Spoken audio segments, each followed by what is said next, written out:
but ugly. Those are the words I personally would use to describe the old Chevy Spark, which was about as interesting to look at as a brick. But all that is about to change, because this is the new Chevrolet Spark, and it is anything but ugly. 1, 2, 3, 4. The Spark might be a small car, but its bold styling does give it some on-road presence. You know how we do. GM intends to sell the new Spark in 150 markets around the world. To prove how serious they are, they've spent 27 months and 1.8 billion rand in developing their urban vehicle architecture on which the Spark is based. The Chevy Beat concept car was shown alongside the Groove and Trax design studies at the Johannesburg International Motor Show in 2008. General Motors conducted a poll to determine the public's favourite, and after winning 50% of the votes, the Beat was to become the new Spark. As always, some of the dramatic proportions and clever detailing has been lost in translation from concept to road car, but its origins remain clear. The oversized bow ties all around help to make it easily recognizable, and the badge also features prominently in the front end styling. Together with headlamps that stretch to the rear of the bonnet and a deep aero spoiler, it's about as aggressive as a microcar can be. You know how we do. The clear light lenses house individual chromed bezels, which add a touch of sparkle to the design. Designed to represent Chevrolet's notion that a small car does not have to be compromised, the Spark aims to be trendy and practical, well-spec'd yet still offering good value for money. If you're a Gareth Cliff fan, you'll be very familiar with the term stomachs in, chests out. Now the Spark has got a little bit of that going on with what they call body in, wheels out. And you can see that very clearly from the back with the way it tapers up to the top. It does have some really interesting lines, especially from the side. And that also shows off this integrated roof spoiler, which is quite unique to the segment actually. It's all part of the vibe they were going for, to be edgy and aggressive with the design. Anything but cute and cuddly. Does it work?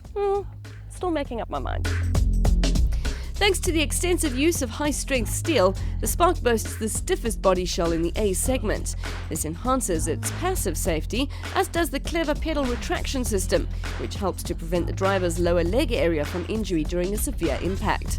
Driver and passenger airbags are standard in both available models. In addition, the LS model that we're driving also has ABS and EBD, but both of the derivatives are really, really well spec'd. You've got power steering, air conditioning, you've got an MP3 player with front-loading CD.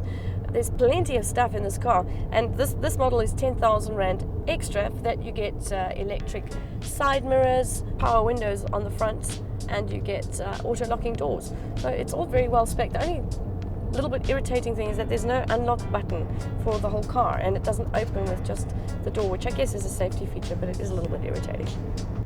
Inside, the Spark is not as adventurous as it is on the outside, the only exception being the instrument pod, which resembles that of an upmarket motorcycle, they tell us. It combines an analog speedometer with a digital display for the tachometer and supplementary information. What's the similarity between an upmarket motorcycle and the new Chevrolet Spark?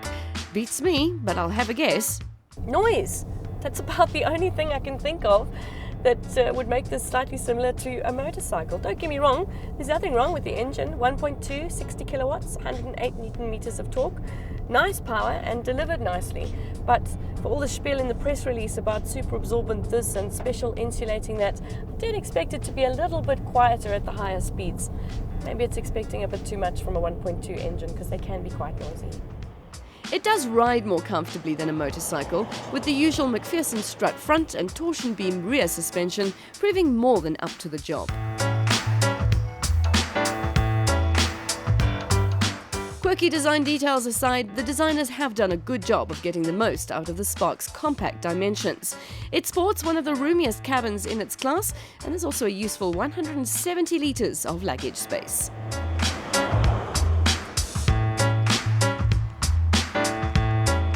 The new Chevrolet Spark continues what the Cruze started in terms of lifting Chev to a brand that you want to own in the noughties rather than one you remember fondly from the 70s. The old Spark sold in huge numbers around the world, so much so in fact that in South Africa they've decided to keep it on as the Spark Lite with 2 models priced under 100,000 Rand.